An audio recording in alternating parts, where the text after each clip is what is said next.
नमस्कार प्यारे दोस्तों, एक बार फिर से आपका स्वागत है। और जैसा कि आप देख रहे हो, इस समय मेरे पास एकेटीयू का सिलेबस है। और एकेटीयू के इस सिलेबस में मैं कुछ बहुत ही ज़रूरी बातें आपके साथ करने वाला हूँ, जिसको मैंने अभी तक किसी को बात करते हुए नहीं देखा है यूट्यूब पर। And that is the academic activity point. ये आपका ऑफिशियल डॉक्यूमेंट है, एकेटीयू की वेबसाइट पर अवेलेबल डॉक्यूमेंट है, जिसमें कि वो कह रहे हैं कि इस बार जो 26-27 में जो बच्चे एडमिशन लेंगे एकेटीयू में, मान लीजिए मैं 4th ईयर में बीटेक डिग्री की बात करूँ, तो इस बीटेक 4th ईयर का जो पूरा कोर्स है, इसके अंदर जो वो पार्टिसिपेट करेंगे, इसमें एडमिशन लेंगे, तो उनको एकेडमिक एक्टिविटी पॉइंट के इस एसओपी से, इस स्टैंडर्ड ऑपरेटिंग प्रोसीजर को फॉलो करना पड़ेगा। अब यहाँ पे सवाल ये आता है कि भाई ये क्या चीज़ हो गई? ये academic activity point two award degree, ये क्या नया हो गया? क्या कोई नई तरह कोर्स आ गया है कि जिसको हमें पार करना है? क्या कुछ नया है? ये नया कोई सब्जेक्ट आया है जिसकी भविष्य में बहुत ज़्यादा इसकी माँग होने वाली है, तो इसकी तैयारी कराई जा रही है? तो ये सारे सवालों के जवाब हमको यहाँ मिलेंगे। हम ये भी समझेंगे कि आखिर क्यों कर रहा हूँ? एकेटीयू क्यों चाहता है कि बच्चे एकेडमिक एक्टिविटी पॉइंट प्राप्त करें? उससे फ़ायदा क्या होगा? उससे मिलेगा क्या? तो यही सब हमें अभी समझना है।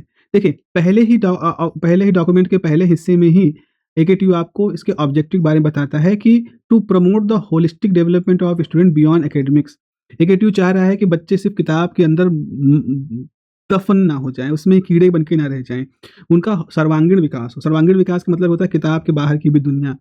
अगर कोई चीज़ मतलब गाँव, समाज, अगल-बगल के लोग, मोहल्ला, गरीब, मध्यम वर्गीय, हर तरह के लोगों को एक सिस्टम की तरह से देखो, उनके साथ भी जुड़ कर के भी काम करो।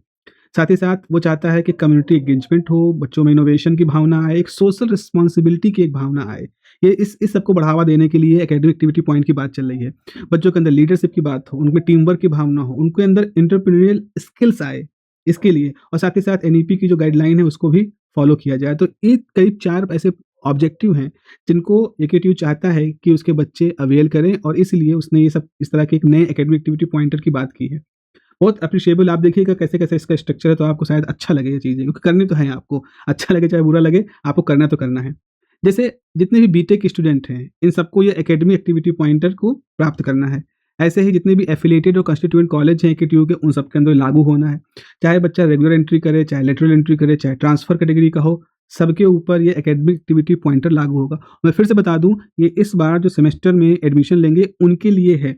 जो बच्चे अभी सेकंड ईयर में हैं या 3rd ईयर में हैं या 4th ईयर में हैं, ये उनके लिए लागू नहीं है। ये उन बच्चों के लिए लागू होगा जो कि अब 2026-27 में इस नए सिलेबस के हिसाब से एडमिशन लेंगे।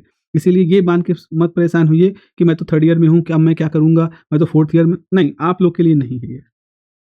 अब देखिए, यहाँ पर शर्तें क्या बताई गई हैं। अगर आप 4 साल वाले प्रोग्राम में रेगुलर स्टूडेंट हैं, तो आपको 100 नंबर प्राप्त करने हैं। एक्टिविटी मिनिमम 100 नंबर आपको प्राप्त करने हैं। कैसे होंगे? बात करेंगे, लेकिन फिलहाल समझ लीजिए, अगर 4 ईयर के प्रोग्राम में हैं, तो आपको 100 नंबर प्राप्त करने पड़ेंगे। अगर आप लेटरल एंट्री हैं, तो आपको 75 नंबर प्राप्त करने पड़ेंगे। आप ट्रांसफर स्टूडेंट हैं, तो आपको 50 नंबर प्राप्त करने पड़ेंगे। अगर तुम ध्यान से देखो बच्चों, तो आपको यही पता चलेगा कि जब 4 साल का है, तो 4 गुणे 25, तो ये आपका हो गया 100। अगर आपने लेटरल एंट्री की है और आपको 3 साल ही करना है, कोर्स में आप चूँकि लेटरल एंट्री कर रहे हो, तो सेकंड ईयर में आप एडमिट कर ले रहे हो एडमिशन, तो आपके पास वो 4 साल के 3 साल का हो गया, तो ये 75 का है। अगर आप ट्रांसफ़र के से 5th सेम में आए हो, तो 5th, 6th, 7th, 8th, तो आपके पास सिर्फ़ और सिर्फ़ 4 सेमेस्टर है, तो आपको 50 नंबर आपको यहाँ पर लेने हैं। तो इस तरह से इसने कुछ अंदाज़ा लगाया है कि हर साल के 25 नंबर कम से कम कोई इकट्ठा कर लेगा, तो उसको ये डिग्री आराम से, ये एकेडमिक एक्टिविटी पॉइंट उसको मिल जाएँगे। तो 4 साल के जो कोर्स वाले हैं उनको 100 नंबर प्राप्त करने हैं, जो लेटरल एंट्री के हैं उनको 75, और जो ट्रांसफ़र केस होते हैं यूनिवर्सिटी से यूनिवर्सिटी, उनको 50 नंबर कम से कम प्राप्त करने हैं। अब देखो, यहाँ पर एक चीज़ लिखी है, कि आपको मैंडेटरी है, ये एकेडमिक एक्टिविटी पॉइंट अगर 100 है, तो 100 प्राप्त करना मैंडेटरी है, ताकि आपकी डिग्री अवार्ड हो जाए। और ये जो 100 पॉइंट या कम से कम 100 पॉइंट या आप 150 पॉइंट, 200 पॉइंट भी ले सकते हैं, वो आपके सीजीपीए, एसजीपीए पे असर नहीं डालेंगे। आपका सीजीपीए अगर 8.8 है, तो 8.8 ही रहेगा, भले आपने वहाँ 100 से ज़्यादा 200 एकेडमिक पॉइंट इकट्ठा कर लिए हो। लेकिन ये आपके फाइनल सेमेस्टर पर रिफ्लेक्ट होगा। आपकी जो फाइनल मार्कशीट होगी, उसमें सारे सिलेबस के, सारे सब्जेक्ट के मार्क्स होंगे, साथ ही साथ ये भी मार्क्स होगा कि आपने कितना एकेडमिक एक्टिविटी पॉइंट स्कोर किया है। तो आपको आपकी मार्कशीट पर इस एकेडमिक एक्टिविटी पॉइंट की बात होगी। अब सवाल आता है कि आखिर इस एकेडमिक एक्टिविटी पॉइंट को प्राप्त करने के लिए हमें करना क्या पड़ेगा? तो एक टेबल देखेंगे। इस टेबल में पहला है एक्टिविटी हेड, मतलब कौन-कौन सी एक्टिविटी एकेटीयू सजेस्ट कर रहा है। फिर है कितने समय में उसको, कितने हफ्तों में खत्म करना है। हफ्ते में खत्म करने का कितना समय, उसको कितने घंटे बिताने हैं। क्या मैक्सिमम पॉइंट उसके पास है और क्या वो इवैल्यूएट कैसे होगा। तो देखिए, जैसे पहली एक्टिविटी की बात करता हूँ। पहली एक्टिविटी है कि आप क्या कर सकते हो, आप हेल्प कर सकते हो लोकल स्कूल्स को, ताकि वो अपना रिजल्ट इंप्रूव कराएँ और साथ ही साथ अपने एडमिशन को बढ़ाएँ। खास तौर पे ये चीज़ें कहाँ ज़्यादा काम देंगी, प्राइवेट स्कूलों की बात तो मैं नहीं करूँगा। मैं बात कर रहा हूँ जो सरकारी स्कूल हैं। अगर आप किसी ग्रामीण इलाके के इर्द-गिर्द रहते हैं, वहाँ पर आपके अगर कुछ प्राथमिक विद्यालय हैं, तो बहुत सारे बच्चे ऐसे होते हैं जो कि खेतों में काम कर रहे हैं या और कोई काम कर रहे हैं, पढ़ने नहीं जा रहे हैं। तो आप उनको मोटिवेट करें, आप उनको पढ़ाएँ, किसी तरह से शिक्षा के अलग जगाएँ। ये काम आप 2 हफ्ते का कर सकते हैं, 80 से 90 घंटे आप वहाँ समय बिता सकते हैं और आप इससे 20 पॉइंट तक प्राप्त कर सकते हैं। ऐसे ही आप प्रिपेयर करिए बिज़नेस प्रपोज़ल को विलेज इनकम एनहांसमेंट के लिए। भाई आप देखते होंगे गाँवों में या छोटे कस्बों में क्या होता है, बहुत सारे छोटे व्यापारी होते हैं। जैसे कोई हँसिया बना रहा है, कोई खुरपी बना रहा है, कोई डलिया बना रहा है, कोई बाँस के सामान बना रहा है। छोटे-छोटे काम करते हैं, हैंडलूम का कोई छोटा-सा काम कर रहा है। तो आप क्या करिए ना, आप उनके लिए कोई बिज़नेस प्लान बना दीजिए, अगर आपका उस तरह का रुचि है आपकी। उसकी हेल्प करिए, बिना पैसे लिए, उसकी हेल्प की तरह से काम करिए। उसके तो ये भी एक एक्टिविटी है। ऐसे ही आप सस्टेनेबल वाटर मैनेजमेंट सिस्टम को डेवलप कर सकते हैं। मान लीजिए आप सिविल इंजीनियरिंग के हैं, आप चाहते हैं आपने वहाँ पर कुछ पीवीसी पाइप वगैरह को लगाकर चंदा वगैरह इकट्ठा करके पीवीसी पाइप करा के कुछ वाटर हार्वेस्टिंग सिस्टम बना दिया। तालाब वगैरह छोटे-छोटे हैं, पोखर हैं, उनमें कुछ ड्रेनेज समस्या है, उसको भी ठीक कर दिया, अपने हाथ से, अपने इंटेलेक्चुअलिटी से, अपने टीम एफर्ट से। या चौथा है टूरिज़्म प्रमोशन के इनिशिएटिव ले सकते हैं। आपने अपने अपने इर्द-गिर्द की जगहों पे कुछ मंदिर होंगे, छोटे-छोटे मंदिर होंगे, छोटे-छोटे स्थल होंगे, कोई अच्छा-सा कोई जगह होगा या हो सकता है कोई टूरिस्टिक प्लेस जो कि ठीक से मेंटेन नहीं है। तो आप उसके बारे में रिपोर्ट लिख सकते हैं, उसके बारे में एक वेबसाइट बना कर के उस पे कुछ डाल सकते हैं। आप अपना एक व्लॉग बना सकते हैं, लोगों को उसकी तरफ अट्रैक्ट कर सकते हैं। तो ये सब काम आप कर सकते हैं। ऐसे ही प्रमोशन ऑफ एप्रोप्रिएट टेक्नोलॉजी, जो लोग टेक्नोलॉजी को बहुत अच्छे से अडॉप्ट नहीं कर पा रहे हैं, आप उनको सिखाने का प्रयास कर सकते हैं, उनको एप्रोप्रिएट तरीके से उनको टेक्नोलॉजी से अवेयर करा सकते हैं। ऐसे ही एनर्जी कंज़र्वेशन इनिशिएटिव्स आप ले सकते हैं। मान लीजिए कहीं सोलर लैंप का है, आपने एक छोटा-सा सर्किट बना दिया। अब मैं बात कर रहा हूँ आप इलेक्ट्रॉनिक्स के हैं और आपने 2 साल तक पढ़ाई कर ली। आपने आर्डिनो से कुछ बना दिया, कुछ ऑन ऑफ सिस्टम बना दिया, कोई छोटी-सी बैटरी बना दी। आपने अपने कॉलेज में कोई प्रोजेक्ट बनाया, उस प्रोजेक्ट को आपने गाँव में कहीं इंस्टॉल कर दिया। या हो सकता है आपको भी कहीं से फंडिंग मिल जाए बाहर से, आपने उसको दिखाया तो। तो इस तरह से एनर्जी कंज़र्वेशन के आप इनिशिएटिव ले सकते हैं। मोटर वगैरह है चलती रहती है, पानी बहता रहता है, तो उसको अलार्म सिस्टम बना दिया। ये तो मैं जस्ट ऐसे रैंडम से कुछ बात बता रहा हूँ। तो ये इस तरह से एनर्जी है। आप skill development for the rural population, ग्रामीण पॉपुलेशन है उसकी स्किल को डेवलप करने के लिए आप कुछ कर सकते हैं। कुछ स्किल आपने सीखी, कुछ स्किल आपके पास हैं और आपको लगता है कि अगर गाँव के लोग इसको सीख लें तो ये उनकी इनकम को भी बढ़ा सकती है या उनके उनके साथ किसी तरह से सहायता कर सकती है। आप ये एक्टिविटी करा सकते हो। आप डिजिटल फाइनेंशियल इंक्लूजन इनिशिएटिव ले सकते हो। उनको अवेयर करा सकते हो, उनके खाते खुलवा सकते हो, उनको खाते के प्रति अवेयर करा सकते हो। उनके लिए कोई सिंपल सा ऐप बना सकते हो जो कि उनको कुछ अवेयर पहुँचाए। कोई कोई बहुत सारे कुछ क्वेश्चन्स होते हैं जो कि वो उनके दिमाग में होते हैं। आपने उन क्वेश्चन्स का ऑडियो वर्ज़न बना के किसी ऐप में इंस्टॉल कर दिया। अब जैसे कोई उसको पूछता है तो वही क्वेश्चन अगर उससे मिलता-जुलता क्वेश्चन वहाँ आता है तो एक आंसर उनको मिल जाता है। ऐसे आप देख सकते हो, आप कंप्यूटर साइंस के हो तो। ऐसे ही 9th तरीका बता रहे हैं कि आप वुमेन एम्पावरमेंट अवेयरनेस प्रोग्राम चला सकते हो। ये भी इसके बहुत सारे स्कोप हैं, बहुत सारे महिलाओं में स्वास्थ्य को लेकर के अवेयरनेस, महिलाओं में शिक्षा को लेकर के अवेयरनेस, बहुत सारी चीज़ें हैं जो आप यहाँ पर दिखा सकते हो। वेस्ट मैनेजमेंट सिस्टम को आप डेवलप कर सकते हो। ये भी इसको भी सोचिए आप, इसको भी आप क्या कर सकते हैं। ऐसे ही marketing support the rural products जो हैं, चाहे वो हो सकता है लोकल लेवल पे बनने वाले मसाले हों, अचार हो, ये सब चीज़ें हैं, पापड़ वगैरह हैं, उनको कैसे आप मार्केटिंग सपोर्ट कर सकते हो, उनके लिए छोटा-सा कैंपेन बना सकते हो। ऐसे ही फूड प्रिजर्वेशन एंड पैकेजिंग में आप काम कर सकते हो। Automation of the local activity को आप दिखा सकते हो। रूरल अवेयरनेस प्रोग्राम भी आप चला सकते हो। पार्टिसिपेशन नेशनल इनिशिएटिव जैसे स्वच्छ भारत अभियान वगैरह में है, इनमें आप पार्टिसिपेट कर सकते हो, श्रमदान कर सकते हो।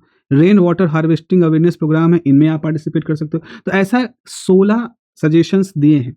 अच्छा ये सजेशन ना मानो, इनमें से ही कोई चुनाव कर लो। अपनी स्ट्रीम, अपनी रुचि, अपने इंटरेस्ट के हिसाब से आपने इन 16 में से कुछ एक्टिविटी चुन ली और आपने ऐसा ठान लिया कि मैं फर्स्ट सेमेस्टर में ये वाली एक्टिविटी करूँगा, सेकंड सेमेस्टर में ये करूँगा, थर्ड में ये करूँगा, फोर्थ में ये करूँगा। तो अगर आप हर एक्टिविटी में 20-20 नंबर ले रहे हो, तो 8 सेमेस्टर के बाद आपके पास 160 पॉइंट चाहिए आ जाएँगे, जबकि आपको केवल 100 पॉइंट मिनिमम चाहिए। लेकिन ये जो ज़्यादा पॉइंट हैं, ये आपकी एक पर्सनैलिटी के एक दूसरे पहलू को दिखा रहा है कि आप सिर्फ़ किताब के साथ ही माथापच्ची नहीं कर रहे हो, आप सोसाइटल सिस्टम के अंदर में जा रहे हो। आप उसके अंदर घुस करके, लोगों से मिल करके, उनके साथ काम करके, अच्छा काम करके आपने 160 नंबर प्राप्त किया है। अब देखो इतना आसान नहीं होगा ये 20 नंबर पाना, क्योंकि बहुत सारा फ्रॉड हो सकता है। टीचर भी आपके मन का है, अरे चलो ठीक है हम दे देंगे। नहीं, उसके ऊपर भी लोग बैठे हैं और उनके ऊपर भी लोगों की मॉनिटरिंग है। जैसा मल्टी लेयर प्रोसेस, तो आप देखेंगे कैसे इन 20 नंबर को प्राप्त करने के लिए आपको सच में काम करना पड़ेगा और ये ज़रूरी हो जाएगा। देखें, आगे वाले पेज में हमें ये दिखाई पड़ेगा कि ये एक्टिविटी की ड्यूरेशन और कंप्लीशन का क्या होना है। ड्यूरेशन की जहाँ तक बात आती है, तो ये एक्टिविटी की ड्यूरेशन जो है वो कम से कम 2 हफ्ते, कोई भी एक्टिविटी आप करोगे 2 हफ्ते आपको करना है और आपको 80 से 90 घंटे का समय बिताना है। तो अगर आपने 14 दिन का समय लिया, तो 14-25 से आपको रोज़ 5 घंटे काम करना है। तो इस तरह से एक्टिविटी को कंप्लीट कर सकते हैं। अब आप किसी के साथ कब करेंगे, समय ही नहीं। अरे भाई, हर हफ्ते में ठान लो ना कि आपने शनिवार, इतवार रख लो। शनिवार, रविवार को आप करोगे 2-2 घंटे, बहुत बढ़िया है। आप छुट्टियाँ होती हैं, भाई गर्मी की छुट्टी होती है, सेमेस्टर ब्रेक होता है, जैसे ये भी लिखा है, होली, दिवाली की छुट्टी होती है और कोई छुट्टी होती है, 2-3 दिन की छुट्टी पड़ी लगातार, आपने जाकर के कोई एक कम्युनिटी एक्टिविटी जो कर रहे थे उसे कंटिन्यू कर लिया। इवैल्यूएशन मैकेनिज़्म ये बहुत ज़रूरी है जानना। आपने कहा सर मैंने जो भी किया सब ऐसे फ्रॉड था, मैंने कहीं पे गया ही नहीं, सब ऐसे एआई से बना दिया। तो अब आपके इवैल्यूएशन के लिए आपको एक फैकल्टी मेंटर मिलेगा। आपके जो एनएसएस के कोऑर्डिनेटर हैं वो ये काम करेंगे। इंस्टीट्यूशनल लेवल पे कमिटीज़ बनेंगी, जिनका काम क्या होगा कि आपके पार्टिसिपेशन को देखें, आपके क्वालिटी ऑफ वर्क को देखें और ये भी देखें कि आप जो काम कर रहे हो उसका इम्पैक्ट कितना है, उसकी इम्पैक्टफुलनेस है कि नहीं। ऐसे यूज़लेस तो नहीं है, फालतू काम कर रहे हो, ऐसे झक मारने वाली बात हो रही है। अब हर इंस्टीट्यूट को क्या करना पड़ेगा, हर इंस्टीट्यूट को एक एकेडमिक पॉइंट कोऑर्डिनेटर बनाना पड़ेगा अपने इंस्टीट्यूट पे। उसको ये मॉनिटर रखना पड़ेगा, एक मॉनिटरिंग कमेटी होगी जो मॉनिटर करेगी कि क्या एकेडमिक एक्टिविटी कोऑर्डिनेटर भी सही से काम कर रहा है कि नहीं और एकेडमिक कोऑर्डिनेटर जिन बच्चों के साथ देख रहा है वो सही से हो रहा है कि नहीं। रिस्पॉन्सिबिलिटी क्या होगी, एक्टिविटी जो है उसको अप्रूवल देना। मतलब ऐसा नहीं कि तुम घर से उठे, मुँह धोए, ब्रश किया और निकल गए किसी को पढ़ाने लगे और कह दो कॉलेज जाकर के सर मैं तो पिछले ये किसी व्यक्ति को 2 महीने से पढ़ा रहा हूँ। अरे! ज़रूरत है कि नहीं ये भी तो देखना है। तो आपको पहले अपनी एक्टिविटी अप्रूव करानी पड़ेगी। आपके कॉलेज से एक्टिविटी अप्रूव होगी, देन उस पे आप काम कर रहे हो वो देखा जाएगा। फिर स्टूडेंट के प्रोग्रेस को मॉनिटर करना है और वैलिडेट करना है कि जो भी डॉक्यूमेंट आपने सबमिट किया है वो सही है कि नहीं। तो यहाँ यानी कि अगर आप एक्टिविटी में इन्वॉल्व हो तो आपको उसको वेल डॉक्यूमेंटेड करना है। आप उसका वीडियो बना के रखिए, आप उसको ऑडियो बना आप उसकी मतलब फ़ाइल, फ़ोटोग्राफ रखिए। हर वो तरीके से जियो टैग फ़ोटो लेकर के रखिए। हर वो तरीके जिससे आपकी बात बिल्कुल पुख्ता साबित हो जाए कि हाँ, मैं सच में मैंने ये काम किया है। वो सारे सबूत आपको वहाँ पर रखने हैं। डॉक्यूमेंट क्या चाहिए? आपको स्टूडेंट को मेंटेन रखना पड़ेगा अपनी एक्टिविटी रिपोर्ट, जिसमें फ़ोटोग्राफ वगैरह भी होंगे, वीडियोज़ भी लिंक होंगे। आपको सर्टिफ़िकेट है, आपको प्रूफ ऑफ पार्टिसिपेशन भी रखना है और मेंटर वेरिफ़िकेशन भी रखना है। जो आपके मेंटर हैं, जो आपके कोऑर्डिनेटर हैं, वो उन्होंने इसको अप्रूव किया है, तो उसने साइन करवाया है, आपको उसकी ज़ेरॉक्स रख लेनी है। यहाँ सर ने ये एक्टिविटी मुझको असाइन की थी और उन्होंने उनकी सहमति से मैंने ये लिया है। इंस्टीट्यूट को क्या है, अब इंस्टीट्यूट में कोई टीचर क्या यार ऐसा कुछ भी कर लेंगे, नहीं। स्टूडेंट वाइज़ रिकॉर्ड रखना पड़ेगा, मतलब हर कोऑर्डिनेटर को अगर 10 स्टूडेंट अलॉट हैं, तो 10 के 10 स्टूडेंट का वो सारा हिसाब रखेगा। कौन कहाँ कब गया, किसने कौन सी एक्टिविटी शुरू की, उसमें क्या एविडेंस दिए, उसमें कितने समय बिताया, हर चीज़। कंसोलिडेटेड एक्टिविटी रिपोर्ट वहाँ बनेगी। अब सबमिट क्या करना है, इंस्टीट्यूट जो होगा वो यूनिवर्सिटी को एक रिपोर्ट सबमिट करेगा कि मेरे यहाँ 662 बच्चों ने ये काम किया, जिसमें से 575 बच्चे ऐसे हैं जो सक्सेसफुली नंबर पा गए हैं, इतने बच्चों ने नहीं किया इसलिए इनकी डिग्री रोक ली जाए। इस तरह का रिपोर्ट जाएगा। फाइनल कंपाइलेशन के पहले वेरिफिकेशन हो जाएगा और फिर ग्रेड कार्ड पर भी आपका ये बन जाएगा कि हाँ, इस बंदे ने ये एक्टिविटी पूरी कर ली है। अच्छा, अगर कहे कि सर अगर मान लो 4 साल हो गए मुझे 100 नंबर नहीं मिले, मैंडेटरी है 100 नंबर पाना ताकि अवार्ड मिल जाए degree, degree shall not be awarded and final grade card might be withheld. Final grade card रोक दिया जाएगा और डिग्री नहीं दी जाएगी। मॉनिटरिंग करने के लिए क्या है? तो एक लगातार पीरियोडिक रिव्यू होगा। आपके कोऑर्डिनेटर, आपके टीचर जो भी आपको अलॉट होंगे वो कह देंगे भैया हर 10 दिन पे या हर 14 दिन पे आकर के हमको दिखाओ। डिपार्टमेंट लेवल पर मॉनिटरिंग होगी, इंस्टीट्यूट लेवल पर मॉनिटरिंग होगी। यूनिवर्सिटी भी इन कॉलेजेस के ऊपर नज़र रखेगा। वो बीच-बीच में ऑडिट कराता रहेगा, बीच-बीच में कंप्लायंस चेक लेता रहेगा कि हाँ, ये लोग सही से काम कर रहे हैं कि नहीं। क्योंकि होता क्या है ना, 50 बच्चे हैं, 4 बच्चे 40 बच्चे कह रहे हैं हमें नहीं करना, अच्छा नहीं लग रहा। 10 बच्चे में कुछ ऐसे होंगे जो उसको करना चाहेंगे और उन 10 में से कम 2-4 ऐसे होंगे जो जिनके अंदर वो नैतिकता वाली बात है, तो वो हो सकता है कंप्लेन भी कर दे ग्रीवियंस भी डाल करके कि ये काम ठीक से नहीं हो रहा है। इसीलिए यूनिवर्सिटी भी एक ऑडिट करती रहेगी, कंप्लायंस चेक भी लेती रहेगी। तो इस तरह से हम ये उम्मीद कर रहे हैं, हमारा एक्सपेक्टेड आउटकम ये है एज़ अ टीचर हम ये चाहते हैं कि बच्चों के अंदर social responsibility and ethical values develop हों। वो सिर्फ मशीन ना बन जाएँ, वो एक चलती-फिरती 2 पैर पे चलने वाली एक हाड़-माँस की मशीन ना बन जाएँ। They must have a sense of responsibility, एक एथिकल वैल्यूज़ इन देयर हैं। और ये कब होंगे? जब आप जाओगे, लोगों को परेशानी में देखोगे और उनकी समस्याओं का समाधान करोगे। वैसे ही प्रैक्टिकल एक्सपोज़र मिलेगा, रियल वर्ल्ड एक्सपीरियंस मिलेगा। आप अपनी किताबों में पढ़ते हो कि भाई खेती के लिए बहुत सारी दिक्कत है, खेती हमारे यहाँ कमज़ोर है, हमारी टेक्नोलॉजी नहीं है। लेकिन जब आप जाके देखोगे तो देखोगे कि वो लेवल कहाँ पर है। भाई ट्यूबवेल है, लेकिन उसको इलेक्ट्रिकल की जानकारी नहीं, इसलिए वो सर्किट फँसा पड़ा है, सिंपल सा उसमें न्यूट्रल फेज का इश्यू है, लेकिन वो नहीं कर पा रहा है। आपने उनको एक बेसिक इलेक्ट्रिकल सर्किटरी सिखा दी। कम से कम इतनी कि अगर उनके ट्यूबवेल के सर्किट के अंदर कोई बेसिक सी चीज़ हो, कोई तार गलत जुड़ा हो, खुला हो या फेज न्यूट्रल कुछ ऐसा हो, वो ठीक कर लें। इतनी सी बात कर दो। एक छोटा-सा ऐप किसी के लिए बना दो कि उसकी दवाओं का टाइम का, या गाँव का व्यक्ति है तो उसको खेती-किसानी के कुछ बेसिक से सवाल हैं, उनको इकट्ठा करके उनको सिखा दो, तो बोल दें तो उनका वो एक्सप्लेनेशन मिल जाए, ऐसे कुछ चीज़ें। तो रियल वर्ल्ड एक्सपीरियंस आपके पास आएगा। आप 2-3 लोग की टीम के साथ काम करोगे तो टीम वर्क आएगा, लीडरशिप आएगी, एक तरह की एम्प्लॉयबिलिटी और इनोवेटिव कैपेबिलिटी भी आपके अंदर आएगी।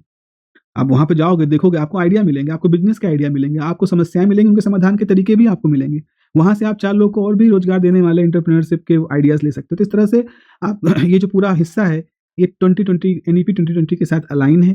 होलिस्टिक मल्टीडिसिप्लिनरी एजुकेशन की बात हो, स्किल बेस्ड एक्सपीरियंस लेने की बात हो, कम्युनिटी एंगेजमेंट की बात हो, वैल्यू बेस्ड एजुकेशन की बात हो, वो सब कुछ यहाँ पर दिख रहा है। इस एक्टिविटी का पर्पज़ वो है। तो मेरी सलाह यही है कि आप एडमिशन जो ले रहे हो केटीयू में, तो आप अपने आप को अलाइन करो, आप इसको अच्छे तरीके से लो। ये ना करें सर ये और क्या खोपड़ी पे आके पटक गया। अरे नहीं भाई, देखो आपको मालूम है कि एआई हर तरफ आ रहा है और एआई ताकतवर होता जा रहा है।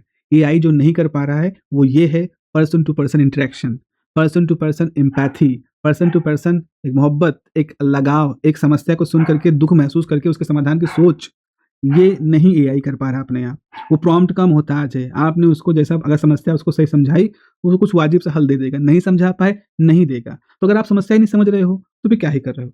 एक सिचुएशन देखो, आप कहते हो भाई मैं तो तैयारी कर रहा हूँ, मैं किसी कंपनी में जाऊँगा, ठीक है, बड़ी अच्छी बात है। कंपनी क्या होती है? कंपनी के पास क्या होगा, एक प्रोडक्ट है। अब वो प्रोडक्ट कहाँ से आए? वो प्रोडक्ट के लिए मार्केट चाहिए, तो मार्केट कौन होता है? मार्केट होते हैं लोग, सोसाइटी, आम आदमी। अब आम आदमी की एक प्रॉब्लम है, उस प्रॉब्लम का एक सॉल्यूशन है। कंपनी क्या कहती है कि मैं यही सॉल्यूशन ईज़ी तरीके से इन लोगों को दूँगा। तो एक तरह का सर्कुलेशन है। कंपनी का काम क्या है? उसने किसी प्रॉब्लम के जो पहचाना है, जो कि सच में पेन प्रॉब्लम है, उसका सॉल्यूशन है जो कि मार्केट में यानी कि लोगों को देना है, बेचना है। अब जब तक ये काम अच्छे से होता रहेगा, ये कंपनी के पास नए-नए लोग आते रहेंगे, क्योंकि प्रॉब्लम तो पर्सिस्ट कर रही है। आप कहाँ से एंटर करते हो कंपनी में? आप भाई बीटेक कर रहे हो और आपने कुछ खास तरह के प्रॉपर्टी डेवलप की है अपने अंदर पढ़ाई-लिखाई करके, तो आप कहोगे कंपनी के पास, कंपनी लगेगा कि हाँ भाई आपके अंदर ये कुछ और अच्छे गुण हैं, तो वो जो ये काम कर रहा है, इसमें आप उसको असिस्ट कर सकते हो, इसके बदले आपको पैसा मिलेगा। अब अगर इन मार्केट इन लोगों के साथ आपका ऑलरेडी एक तरह का इंटरेक्शन है, तो आप बेहतर तरीके से समझते हो। तो अब आप इस कंपनी में जाओगे तो आप सिर्फ़ एक टेक्निकल नॉलेज के साथ नहीं जा रहे हो, आप एक सोसाइटल अंडरस्टैंडिंग के साथ भी जा रहे हो। तो आपके सिर्फ़ टेक्निकल सजेशन नहीं होंगे, आपके सजेशन शायद मोर प्रैक्टिकल सजेशन हो उसके प्रोडक्ट को और अच्छा करने के लिए कंपनी के लिए। So you become valuable, simple सी बात है। तो यही यही होलिस्टिक जो व्यवहार है कि आप एक टेक्नोक्रेट भी हो, आप एक सोशल सिचुएशन से निकल के बने हुए व्यक्ति भी हो, तो ये सब कुछ इसका पर्पज़ है। तो आई होप आपको ये मोटिवेशन लगा होगा इस कोर्स के। तो मिलते हैं अगली क्लास में, अपना ध्यान रखिए। Have a nice day, take care, bye bye.